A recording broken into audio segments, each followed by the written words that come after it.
और इसका action potential ventricular muscle का है ना, एक्चुअली उस दिन में मैं बना भी चुका हूँ स्मूथ मसल के साथ, उससे बहुत मिलता जुलता है। पहले मैं ब्रीफ ड्रॉ करता हूँ, आपको देखते ही समझ आ जाएगा। Which one is this? Yes, the action potential with plateau. ये हमने उसे स्मूथ मसल में किया था, किस ऑर्गन में?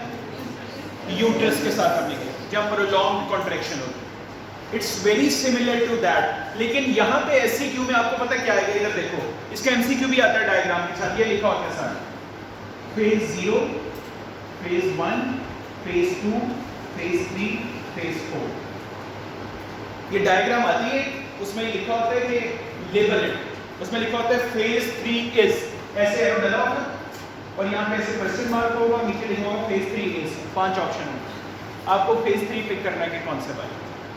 तो उसको यहाँ पे जरा फेज वाइज में कर देता हूँ, क्योंकि आपकी बुक में ऐसे ही मेंशन है, आपको पता है, वैसे ऑलरेडी सब कुछ पता है।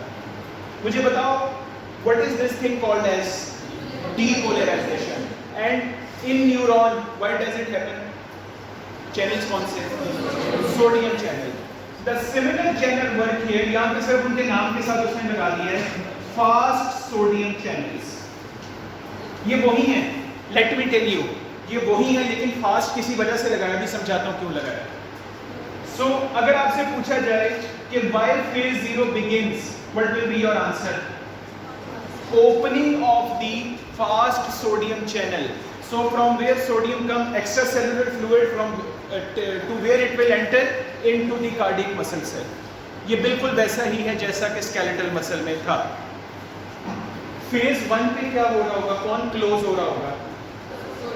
Closing of the fast sodium channels. जी फेज 0 बताओ क्यों हुआ?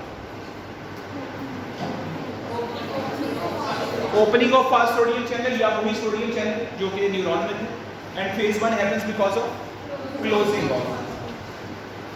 फेज 2 हैपेंस, अब यहाँ पे चैनल्स का नाम भी फास्ट आया तो भी आपको समझ आएगी। Phase 2 happens because of opening of slow calcium sodium channels.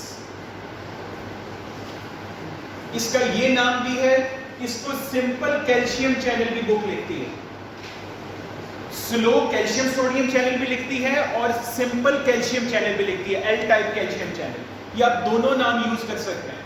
हाँ, आपको देखने में लग रहा होगा सर एक में तो सोडियम का वर्ड यूज हो रहा है और एक में तो प्रॉपर कैल्शियम का वर्ड यूज हो रहा है। एक्चुअली ये जो स्लो कैल्शियम सोडियम चैनल है ना, इसमें मेजॉरिटी होते हैं कैल्शियम ही है, very few sodium channel are present in between the calcium channel. तो अगर आपने इसको जनरल में याद रखना हो तो it is basically opening of the calcium channel. Calcium कहां से कहां जाएगा?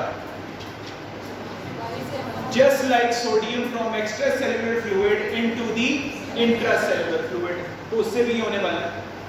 तो अगर ऐसा होता है, मेरी बात सुनो, अगर ऐसा होता तो ग्राफ मजीद ऊपर नहीं जाना चाहिए था, पॉजिटिव है ना ये, तो अब तो मजीद पॉजिटिव में जाना चाहिए था, but one thing more is happening here. हाँ, अब potassium channel also begin working, लेकिन ओपनिंग नहीं लिखना यहाँ पे प्लीज, ये मैं बात समझा दूं, एक जो सबसे ट्रिकी बात है इस ग्राफ।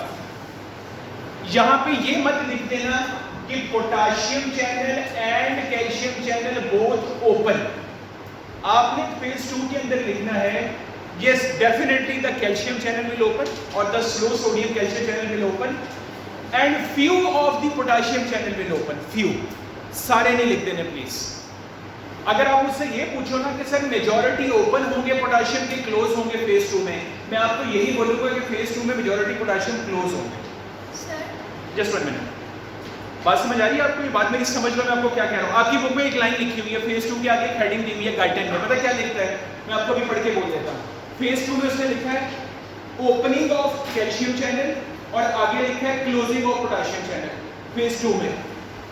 तो बंदा पढ़ के परेशान हो जाता है कि यार अगर सिर्फ कैल्शियम ओपन हुए हैं तो ग्राफ तो फिर और ऊपर जाना चाहिए, ये नीचे क्यों होना शुरू हो गया, ये फ्लैट क्यों होना शुरू हो गया? तो उसकी रीजन मैं आपको बता रहा हूँ जो बुक में लिखी ही नहीं। वो रीजन क्या है?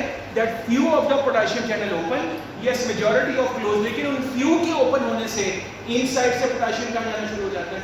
आउटसाइड। हाँ, फेज 3 में क्या बोलोगे? Yes, now calcium channel totally close and all the potassium channel are now open। और ये आपको पता ही है, ये पुरानी लॉजिक है, ये कोई नई रॉकेट साइंस नहीं है। ये वही वाली बात है जो न्यूरॉन में थी। इस फेज को क्या कहते हैं? Repolarization. Same phase, repolarization due to opening of voltage gated potassium channel. Same logic यहाँ पे फिट होगा। And finally, phase 4 happens because of what? What is this? Resting membrane potential. It is due to complete closure of the potassium channel and working of the sodium potassium ATPase pump. जो कि resting में logic वहां पे थी neuron के अंदर। Same logic यहाँ। अच्छा ओके, बेटे मेरी बात सुनो। Let me give a quick revision. Phase 0 happens because of opening of the fast sodium channel. Phase 1 happens because of closing of the fast. Phase 2 happens because of opening of the slow sodium calcium channel or calcium channel only. Phase 3 happens because of repolarization because of opening of the potassium channel, voltage gated. And phase 4 happens because of the resting membrane potential because of sodium potassium ATPase pump. तो बस इसके ये MCQs आते हैं। Again ये graph किस चीज का है? Action potential of ventricular muscle. It's not the graph related to SA node. और इस ग्राफ की एक बहुत बड़ा फर्क न्यूरॉन से क्या है? Is there any hyperpolarization? No hyperpolarization. There is no hyperpolarization.